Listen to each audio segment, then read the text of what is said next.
My girlfriend embezzled funds and said, "You're too soft to do anything about it." I replied, "Watch me." Then I sent the evidence to the IRS. Her hard stance dissolved in the interrogation room. I, 39 male, always thought soft was a compliment. It's what my girlfriend Corinne, 35, called me. "You're a good man, Simon," she'd say. "So soft. You see the best in people." We own a business together, or we did. It's a community bookstore and cafe called The Page and Perch. It was my dream. I'm the page part. I handle the community events, the author signings, the kids' story hour. I'm the face. Corinne is the perch. She handles the numbers, the payroll, the ordering, the hard side of the business. I trusted her with it completely. I'm not a numbers guy. I'm a books guy. I thought we were doing okay. Not rich, but paying the bills. We were a beloved local spot. Then, 2 weeks ago, I got a call from Flower Power, the local bakery that supplies our pastries. Anya, the owner, sounded stressed. "Simon, I'm really sorry," she said, "but Corinne's last 3 checks bounced. We're talking almost $4,000. I can't extend any more credit." Bounced? I was confused. We just had a stellar sales weekend. I told Anya I'd look into it and cover it personally. Corinne was supposedly at a Women in Business leadership retreat. She'd been going to a lot of those. I'm soft, not stupid. I just hate confrontation. So I didn't call her. I logged into the business accounts. I have access. I just never use it. I stared at the screen for an hour. It wasn't just Flower Power, our main book distributor, our coffee bean supplier, all late. But the money? The money was gone. Not just low, but gone. And it was going in huge round numbers to one place, a vendor I'd never heard of. Apex Strategic Solutions, LLC. $10,000 in February. $15,000 in April. $8,000 just last week. I scrolled back. For 18 months, Corinne had been siphoning money to this consultant.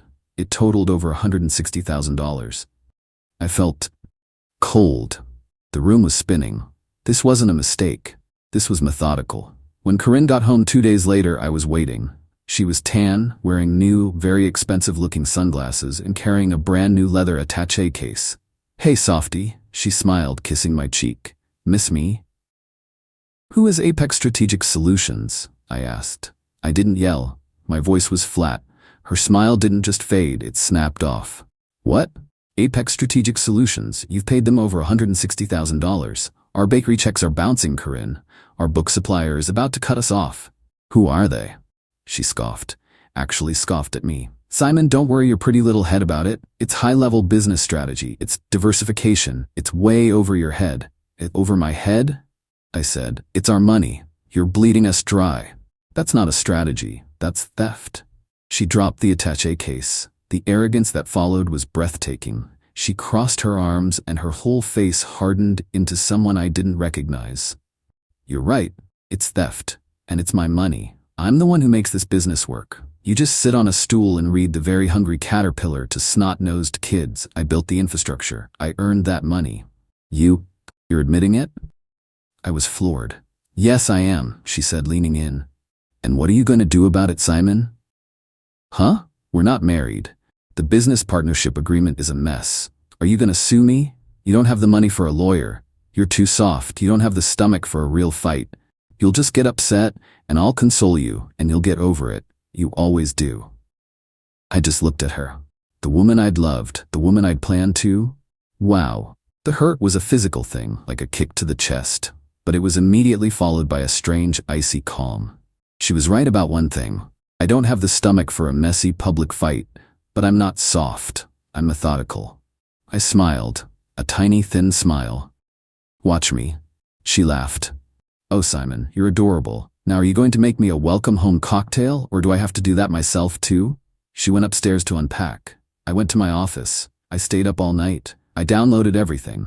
Every bank statement, every transfer, every faked invoice. I found those too. She'd been ordering 50 units of books and billing the company for 500, then pocketing the difference before paying the late invoice. I looked up Apex Strategic Solutions LLC. It was a shell corporation registered 18 months ago. The sole registered agent? Her brother, Reed, a guy who sells wealth-building seminars on the internet. So, $160,000 in embezzled funds, sent to a shell corp. This wasn't just theft from me, this was tax fraud. Conspiracy. Embezzled money is undeclared income. I didn't call a lawyer. I didn't call the police.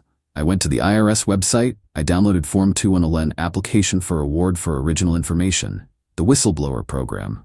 They pay 5% to 30% of the amount they recover. I meticulously filled out every single line. I attached every downloaded bank statement, every fake invoice, every text message where she mentioned her business trips.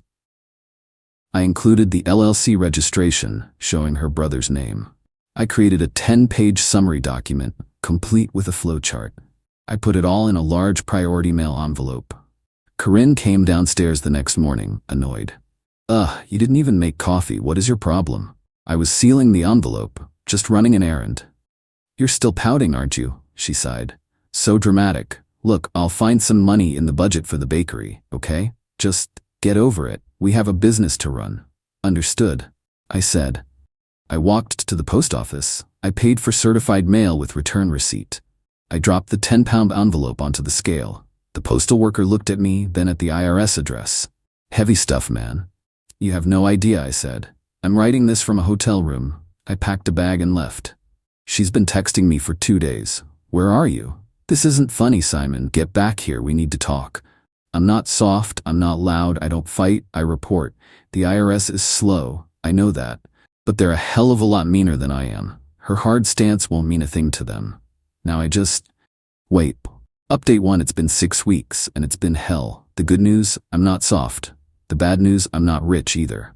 The moment Corinne realized I was gone for good, and not just pouting at a buddy's house, she went nuclear. I had to get a lawyer, a guy named Ben, who specializes in dissolving business partnerships. The first thing Ben told me was, "This is a mess, Simon. You're gonna lose the business." He was right. The Page and Perch is gone. We're in forced arbitration to dissolve the partnership. The assets are frozen, the doors are locked, the community is heartbroken. That hurts more than the money. I lost my dream. That's the realistic L I had to take. I'm living in a tiny, depressing one-bedroom apartment above a laundromat. The legal fees are eating my savings alive. Corinne, meanwhile, is still in our beautiful, jointly leased townhouse, and she's thriving. Or at least, she's acting like it. Her lawyer, who she's paying with my stolen money, is a shark. Their claim? That I am the one who mismanaged the business. That my vanity projects, that's what she calls the free kids story hour and the local poetry slams, were financially irresponsible and I drove the company into debt. That the $160,000 sent to Apex was a legitimate last-ditch effort to secure liquid capital that I, in my softness, just didn't understand. It's all lies, but it's papered. She has invoices, fake ones, but they look real. Then came the entitlement, the sheer uncut gall. I got a Venmo request from her 3 weeks ago for $1,750. The memo, "You're half of the rent, idiot." I ignored it. She sent it again and again. Then she called me. I sent her straight to voicemail. Then she emailed me.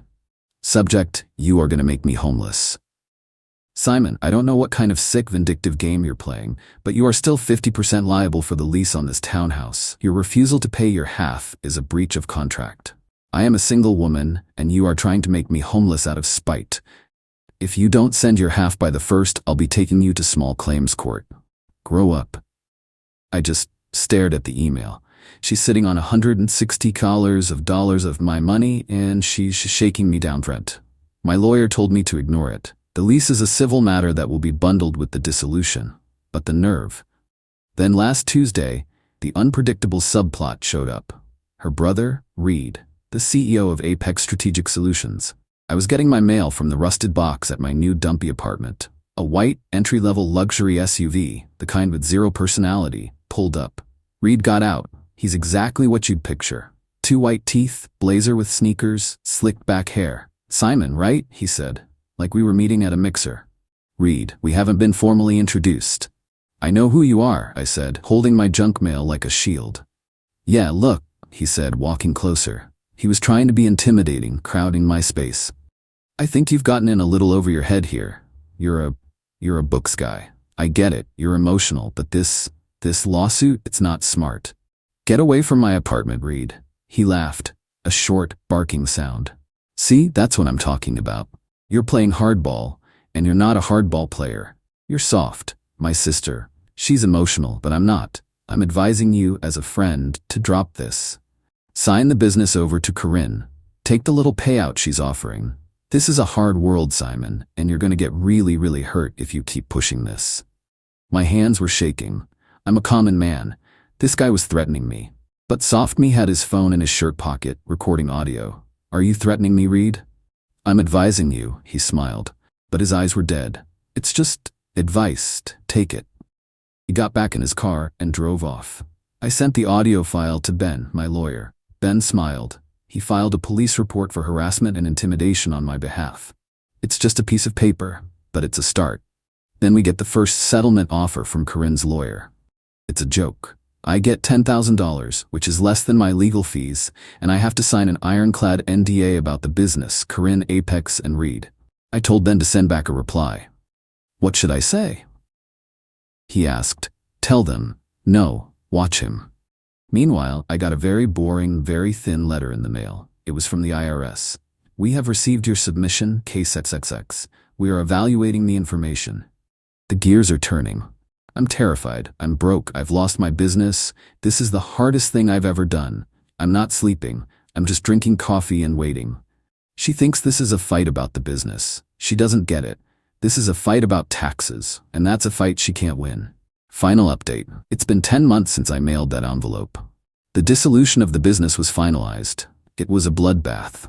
We sold the assets, the shelves, the espresso machine, the book stock for pennies on the dollar. After paying the debts Corinne ran up, I walked away with nothing. Actually, less than nothing. I'm about $40,000 in legal debt.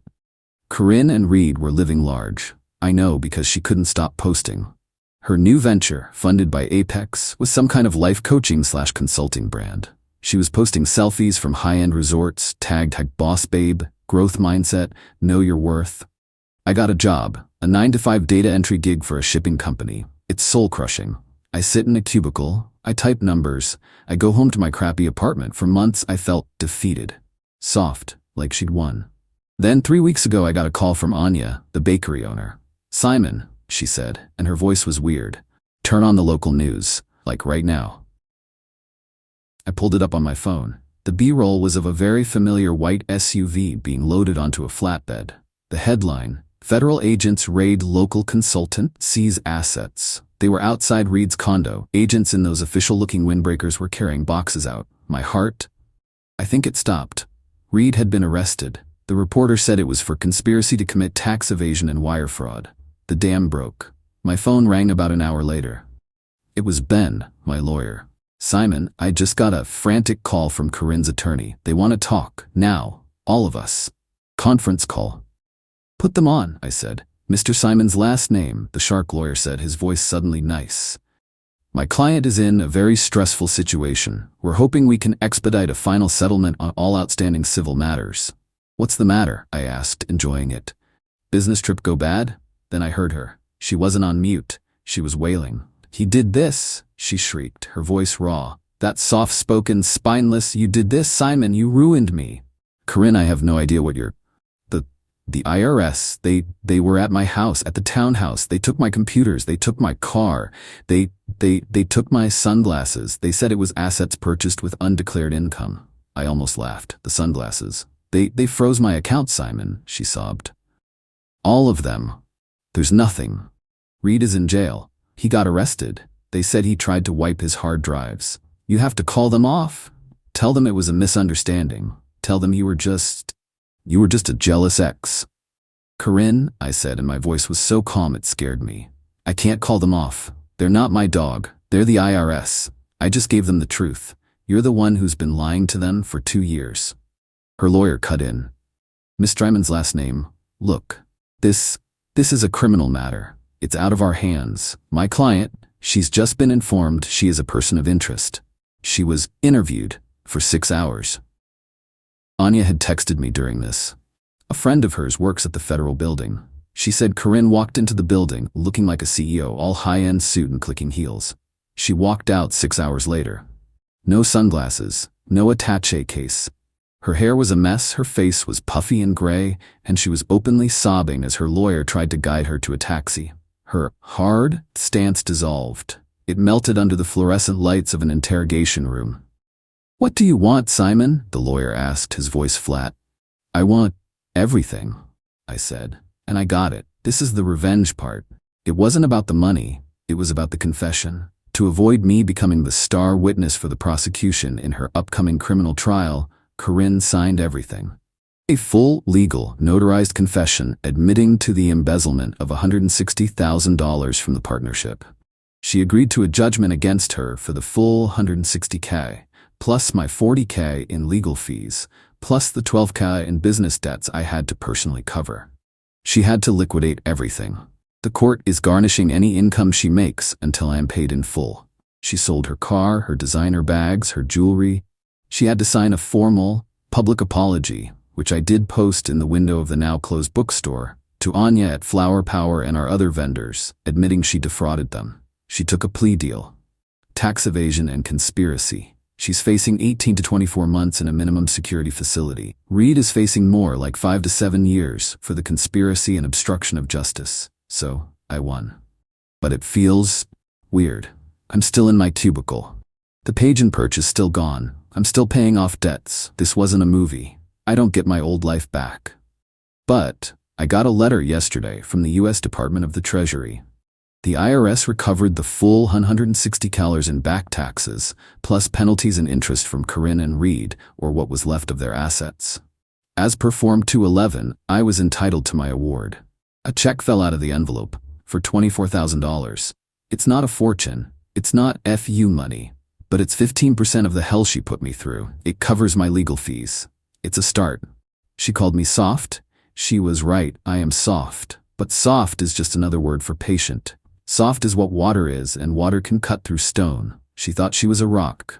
Turns out she was just a brick of cheap concrete, and she just dissolved.